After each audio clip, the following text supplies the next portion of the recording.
Today, I am going to be painting my kitchen countertops. I'm not gonna lie, I am a little nervous seeing all this paint on the granite and it doesn't look so good. What am I gonna do right now? My husband is really mad at me. I basically ruined my countertops. DIY disasters. They happen to the best of us. This video is about one of the most difficult DIY projects that I've ever attempted. It started out as a typical video on doing a budget kitchen makeover, but it turned into a masterclass on what not to do when painting your kitchen countertops. I'm going to take you through the whole process from start to finish and make sure you stick around to the end so you can see the major problem that I encountered during my kitchen countertop makeover project. Are you like me and you have dated kitchen countertops and you're wondering how can I make them look better for not a lot of money? Well, you're in luck because today I'm going to show you how I got new countertops for less than $250, and I'm going to show you every step of the way. My name's Carrie, a designer here at Penny Modern. I'm going to actually put my money where my mouth is and show you how you can get a more luxury and modern updated look to your kitchen for not a lot of money. There's a lot of options that you can do to update your dated countertops. So you can obviously get them replaced. That can cost thousands of dollars. But what I am trying to do today is I am going to be painting my kitchen countertops, which I know sounds a little bit dicey, and you're gonna get to see the full transformation. And I'm gonna be painting these with a paint called Heirloom Traditions paint. I picked this because I actually use the same brand to do my kitchen cabinets, and it's a special high quality and more expensive paint. And the first step that we're gonna do is actually do these cleaning wipes, where you basically clean the countertop and it'll help remove some of the gloss finish on it. It's called a deglosser. And then we're going to use a variety of paints. I have this Coliseum white paint, and we're going to go for a faux marble look. And so we're going to also have some other colors here like cobblestone, which is a gray, an antiquing gel, as well as another antiquing gel. And we are going to be sealing this with a water resistant sealer right here. So all of these products are from Heirloom Traditions. I am not sponsored by them. I will try to link to all the products down below. And then they also have these special brushes that I bought as well. And all of this comes in a countertop painting kit. Before we get started though, I do want to show you guys a little bit of a tour of the kitchen so you can see some of the before pictures. So right here we have kind of a coffee bar area, and you can see the granite right there. And what I don't like about the granite is it's just way too busy. It's way too brown. I painted these kitchen cabinets not that long ago. They were a brown color, and I thought the gray would go nicely with the granite countertops. However, I was wrong. It was just way too brown to go with that gray. And then I put the white backsplash in. And so my ultimate plan was always to do something about these countertops. And it honestly made me the most nervous thinking about painting the countertops because I'm not sure how it's gonna last. I've done a ton of research though, and this paint does hold up really good. I will report though how the paint holds up on the countertops. Now we're gonna do that first step, which is doing the surface preparation. This is going to be the cleaning wipe from Heirloom Traditions, and it is a deglosser. It doesn't necessarily remove all of the shine, but it is basically a chemical cleaner that removes the oil, grease, and grime. Here's the little wipes, and we're just going to wipe this on, and we're gonna get this really, really, really clean.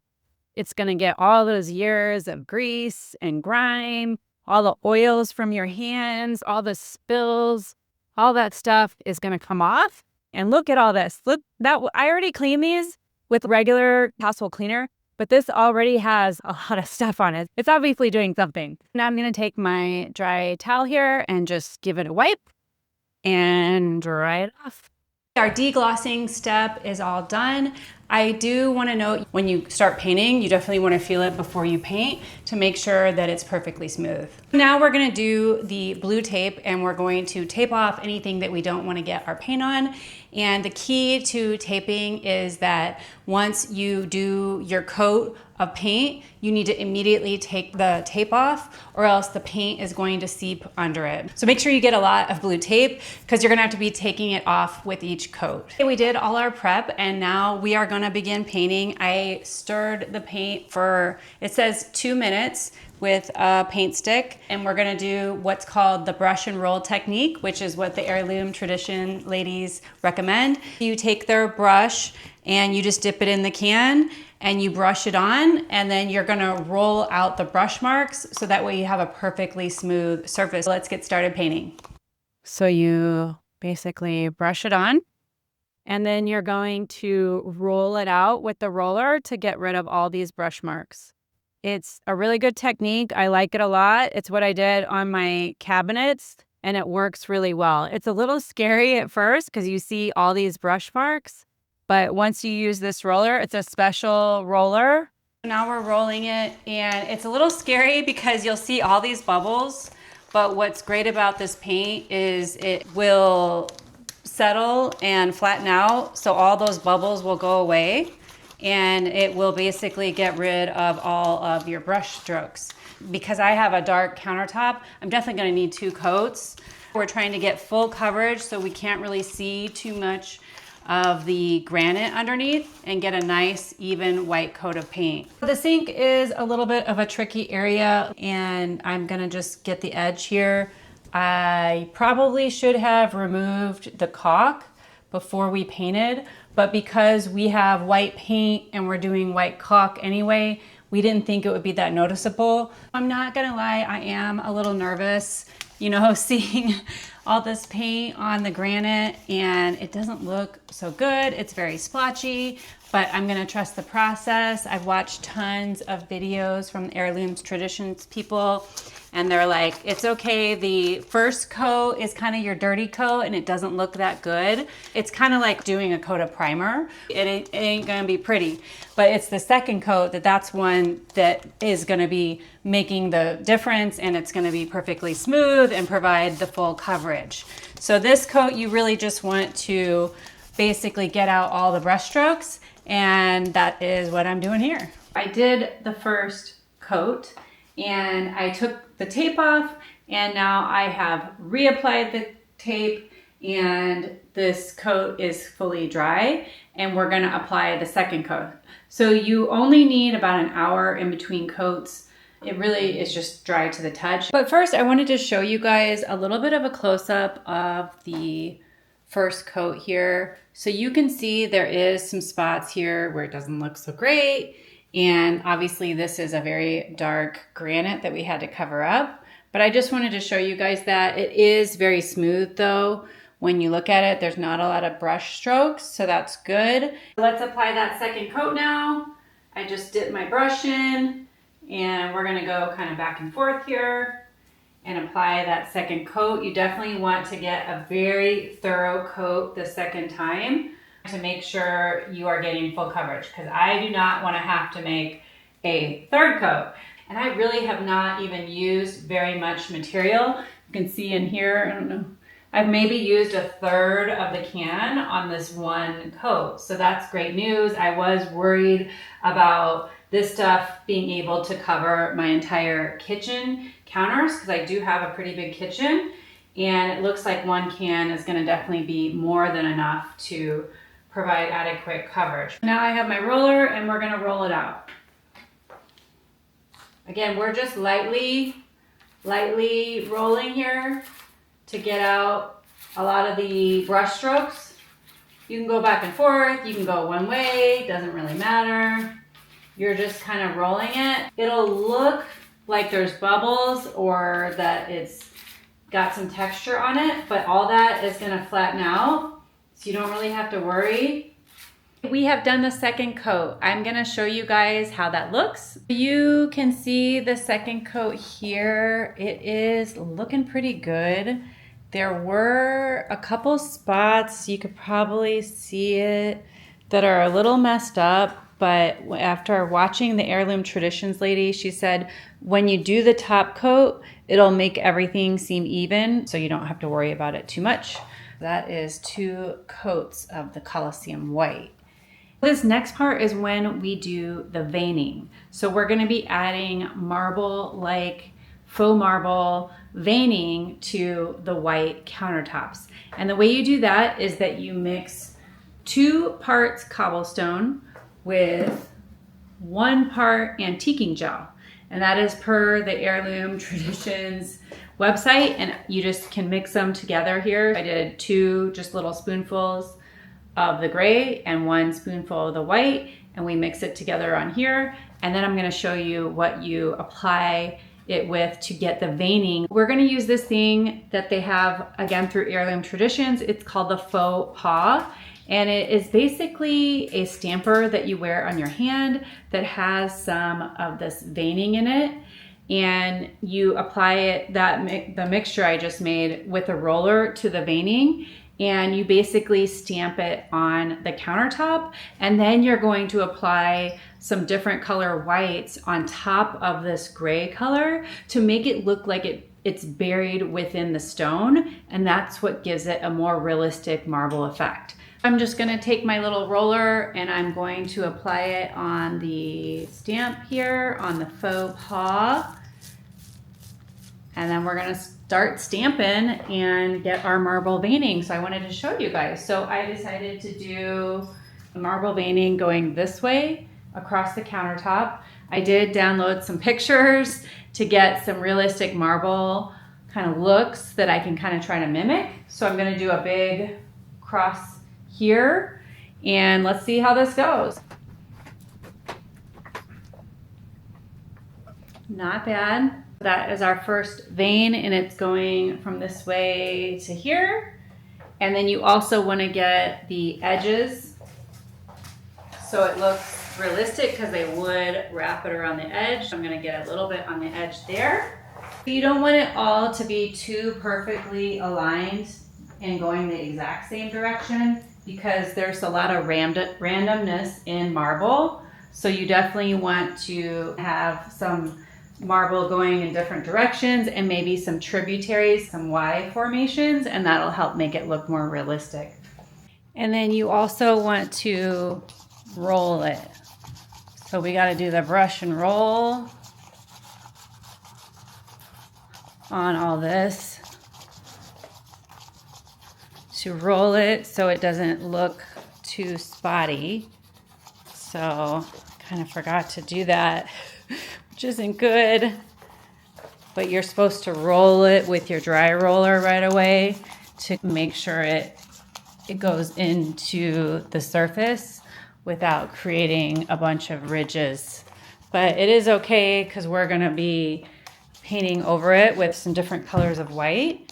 And now I'm going to show you how to do it more realistic. We're going to do this whitewash, which is going to be basically something that you just put on to coat it, and it's going to make it look like the veining is inside the stone.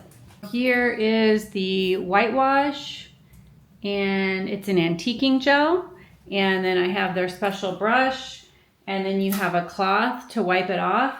And this is very forgiving. This is a very easy step. You just dip your brush, and then you're going to basically rub it around over the gray like this to really cover it up and make it look like it's inside layers of stone.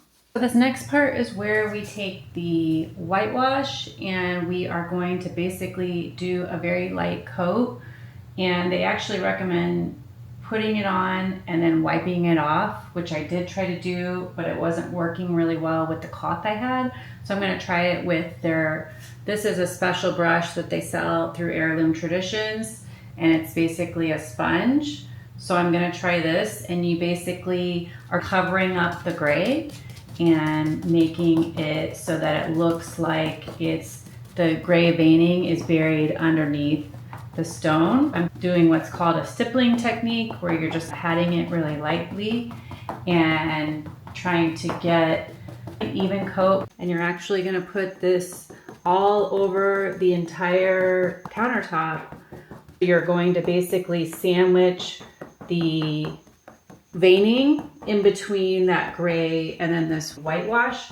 It's going to be a very light layer, and then we're gonna add some more accents. Okay guys, I am at a crucial point in the project. I have really messed up my kitchen countertops.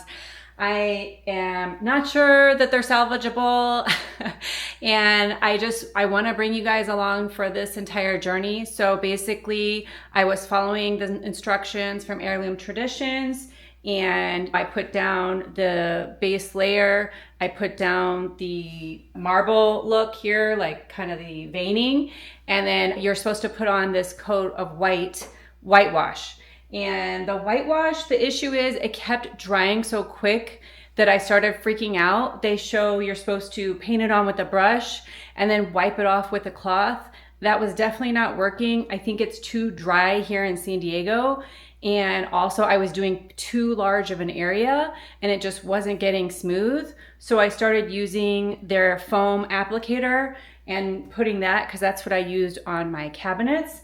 And I did the foam applicator all over the countertop.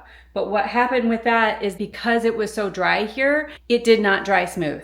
Let me show you guys. My countertops are definitely very textured. They are definitely not smooth, and I'm kind of freaking out right now. Let me show you guys exactly what I mean.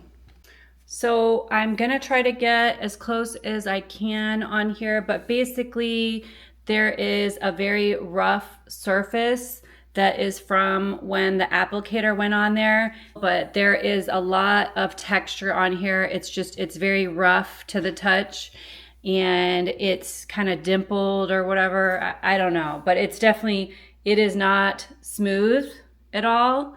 So I think my fatal mistake was I should have done the roller brush, which is this thing, after I applied the paint, and should have made it smooth all over and rolled this out. I did not do that. If you guys do this, make sure you do the roller brush to make it completely smooth after you paint, and do small sections. And what am I gonna do right now? I emailed the Heirloom Traditions people and I was like, what do I do? My countertops have all this texture on them. My husband is really mad at me. I basically ruined my countertops. And they said, okay, remain calm. I am not sure how this is gonna turn out. I may have to end up getting new countertops. This is quite the process, and I really can't believe this has happened. The videos that they use make it seem pretty easy. I don't think they really emphasize the importance of having that roller step, and I am feeling like I kind of ruined my countertops. I am not sure what I'm gonna do. This is definitely unexpected. I'm not sure. I feel like almost I need to rip out my entire kitchen. I don't know what's gonna happen, but again, I just wanted to make sure I included this part of the video so you guys realize doing a DIY project, it's not always peaches and roses. It doesn't always go as you planned, and sometimes you gotta fix your mistakes. And I wanted to just share that with you guys. So stay tuned and let's see how this thing turns out.